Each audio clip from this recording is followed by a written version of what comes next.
Hello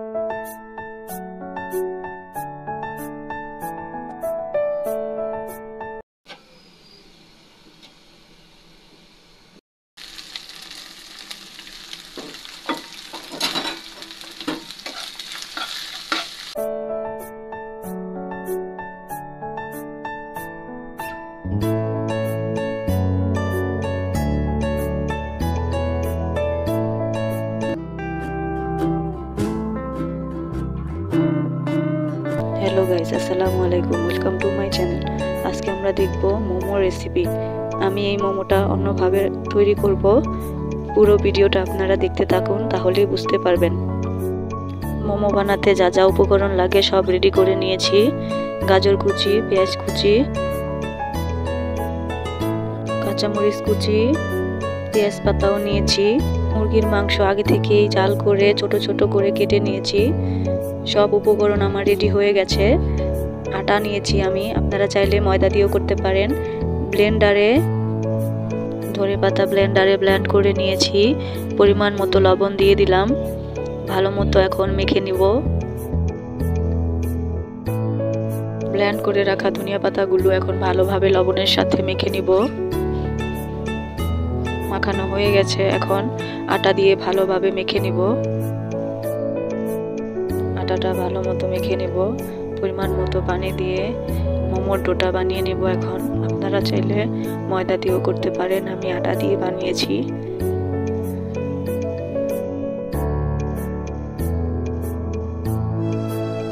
মোমোর ডোটা আমার রেডি হয়ে গেছে। এখন ভিতরের পুরটা বানাতে চলে যাব। চুলায় একটা কড়াই বসে দিয়েছি, সয়াবিন তেলও দিয়ে দিয়েছি পরিমাণ মতো। পেঁয়াজ কুচিটা ভালো মতো কিছুক্ষণ ভেজে নেব।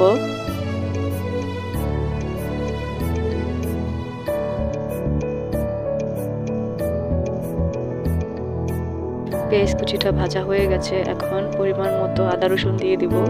এখানে আমি 1 টেবিল চামচের মতো আদা রসুন দিয়েছি। আদা রসুনটা এখন ভালো মতো ভেজে নেব। কাঁচামরিচ কুচিও দিয়ে দিলাম। ভালো মতো নেড়ে চেড়ে কিছুক্ষণ ভেজে নিব।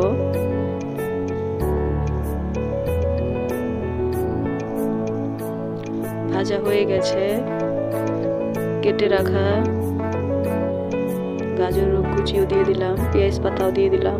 সবগুলো উপকরণ এখন ভালোভাবে নেড়ে চেড়ে কিছুক্ষণ রান্না করে নিব।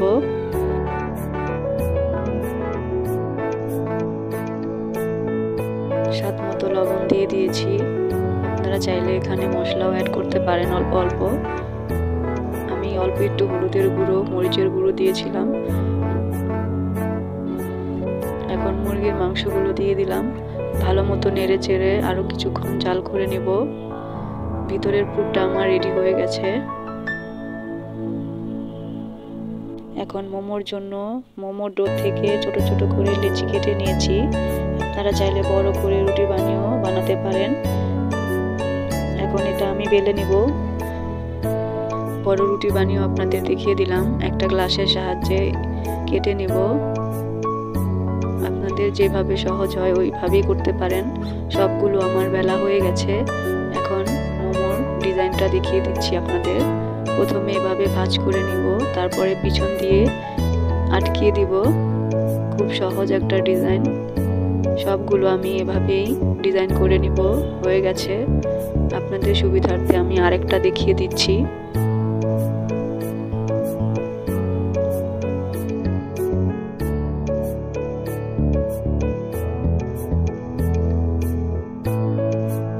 সবগুলো মোমো আমার এরকম ভাবে ডিজাইন করা হয়ে গেছে। এখন চুলায় চলে যাব। মোমো ভাপ দেওয়ার জন্য আমি উপরে একটু সয়াবিন তেলও ব্রাশ করে নিয়েছি। চুলায় পাতিলায় একটা কড়াই বসে দিয়েছি, পরিমাণ মতো পানি ফুটিয়ে নিয়েছি। এখন মোমোগুলো ভাপ দিয়ে নিব সবগুলো।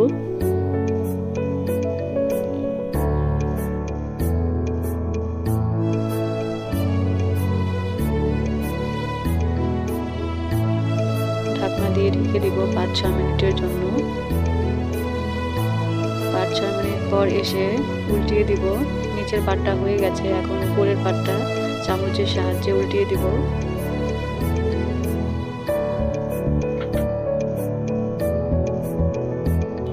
পর কালারটা কিন্তু বেশ সুন্দর হয়েছে। আপনারাও বাসায় এভাবে বানিয়ে খেতে পারেন। খুব সহজ একটা রেসিপি। আমার রেসিপি ফলো করে অবশ্যই আপনারা বাসায় তৈরি করে খাবেন।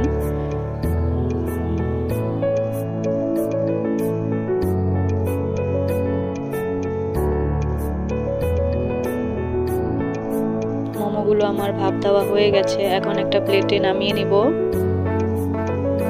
সবগুলো আমি একইভাবে ভাপ দিয়ে নিয়েছি। এখানে আমি টমেটো দিয়ে চাটনি বানাবো। টমেটোটা প্রথমে সিদ্ধ করে নিয়েছি, সিদ্ধ করে ভালো মতো চটকিয়ে নিয়েছি। এখন তেঁতুলের টক দিয়ে দিলাম পরিমাণ মতো, শুকনো মরিচ দিয়ে দিলাম 2 থেকে 3 টেবিল চামচ, ধনেপাতা কুচি দিয়ে দিলাম পরিমাণ মতো।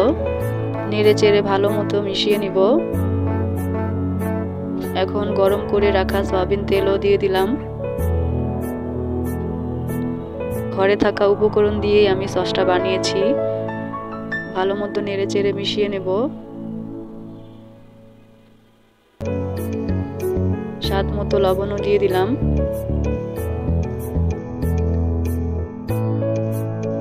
সসটা আমার বানানো হয়ে গেছে। কালারটা আপনারা দেখুন কি সুন্দর এসেছে।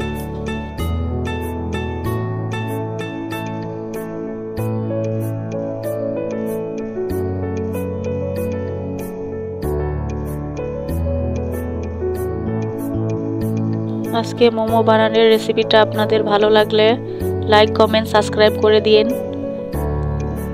সসের কালারটা কেমন হয়েছে অবশ্যই কমেন্টে জানাবেন।